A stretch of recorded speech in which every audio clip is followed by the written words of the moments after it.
আরে ভাইয়া, ওরে বাবা রে, তুমি আবার কি? আরে আমি তোমার ভাই চিন্টু। আবে তোর শরীর কোথায়? মাথা কাটায় আমার শরীর গায়েব করে দিছে। চল তো।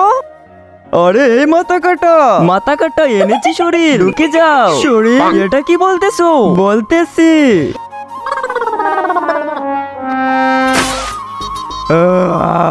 তুই আমার ফল খাচ্ছিস?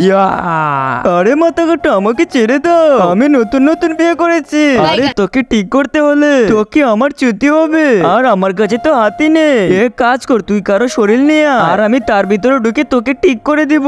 ওরে বাবা রে, তুই বাইনা কষাই। আরে মাথা কাটা, আমি কাউকে শরীর দিব না, তোর ভাইয়ের জন্য না। হ্যাঁ, আমার ভাইয়ের জন্য না, আমি অন্য কারো শরীর নিয়ে আসছি, আর তুমি তার ভিতরে ঢুকে যেও আর আমার ভাইকে ঠিক করে দিবে।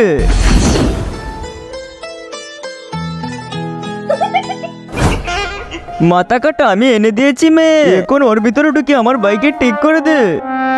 পেয়ে গেছি আমি শরীর, জলদি করে আমার বাইকে ধরে ঠিক করো। হ্যাঁ করছি। বন্ধুরা, আমি অন্যদের মতো কসম দেব না। এই আল্লাহর লেখাটি যদি ভালো লেগে থাকে তাহলে ভিডিওতে একটি লাইক আর চ্যানেলটিকে সাবস্ক্রাইব এবং কমেন্টে লিখে যেও আই লাভ ইউ আল্লাহ। আবে শালা, তুই আমার বউকে নিয়ে পালিয়ে গেলি কেন? আরে আরে, কোথায় নিয়ে যাচ্ছ ওকে? কেচকেছে আনে, আজ আমাদের বাসর রাত।